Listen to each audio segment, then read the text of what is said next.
come clean with you guys about something. Ever since the art assignment started, I've been calling myself a curator. But it's a self-given title. When I worked at an art museum, I had that official title, but now I'm taking a bit of liberty with the term. So let's talk about what a curator actually is and whether or not I have any right to call myself one.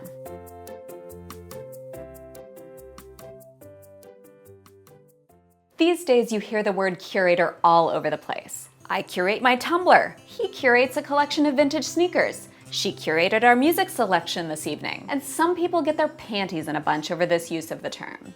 I don't really have a problem with it, but I do want to think about what it means in the traditional sense and how the term may have evolved. So the word curator comes from the Latin curo, curare, which for our application means to care for, to see to worry about.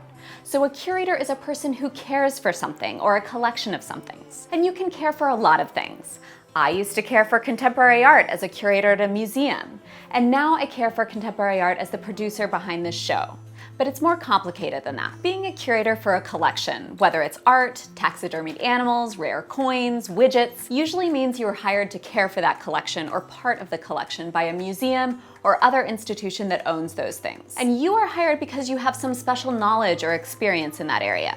So you're either a specialist or on the road to becoming a specialist. And there's a reason why you're better suited to steward the collection than a random person off the street. And you have to know that collection in and out. You study it, you sort it, you write about it, you talk about it with other specialists, and continually try to expand your own education on the subject. You figure out what needs conservation and think about what's missing from the collection.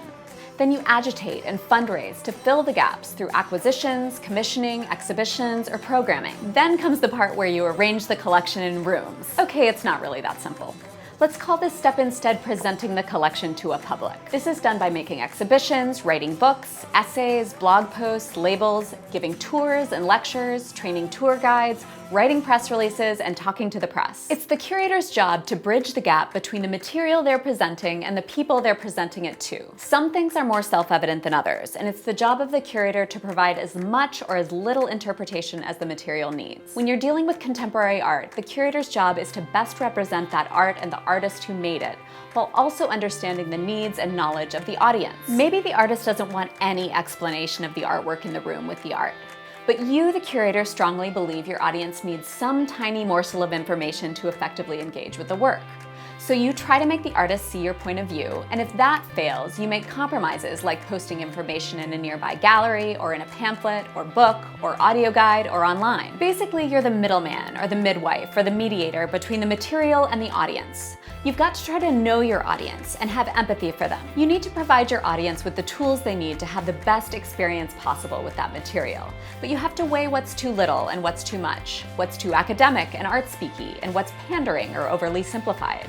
And it's important to remember that you can have a really diverse audience with vastly different needs. It's the curator's obligation to try to address those needs responsibly and to the best of their ability. Maybe you create labels or guides specifically for kids, or an audio guide, or tours for those with special needs. Okay, so what happens when you're a specialist but you don't work for an institution and you don't have a given collection to steward?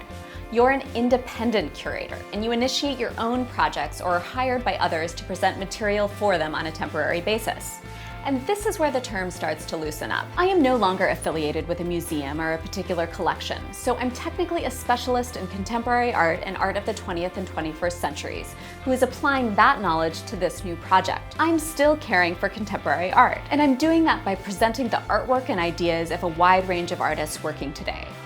I'm commissioning artists to create assignments for you, and then I'm commissioning you to make art based on those assignments. Instead of a museum, I have the platform of this video series, and I think about the series holistically. I consider which artists to make episodes with, in what order to show them, how best to introduce their work to you, what to ask them, and how to contextualize the assignment historically. I try to think about what you guys want to see, or what you might not know you want to see, but that you'll like when you see it. I work with the artists we present to think through assignments that are feasible for you but also challenging. Through watching these videos and doing the assignments, I'm hoping that you're becoming more and more familiar with the recent history of art and the ways of thinking that you might be exposed to when you see art out in the world. So I think I have a legitimate claim upon the title curator, and I'm going to keep using it.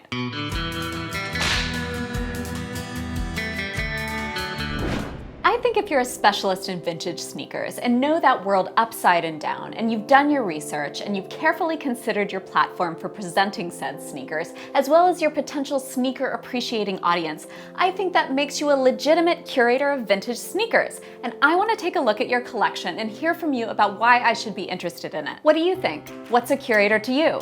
Tell us in the comments.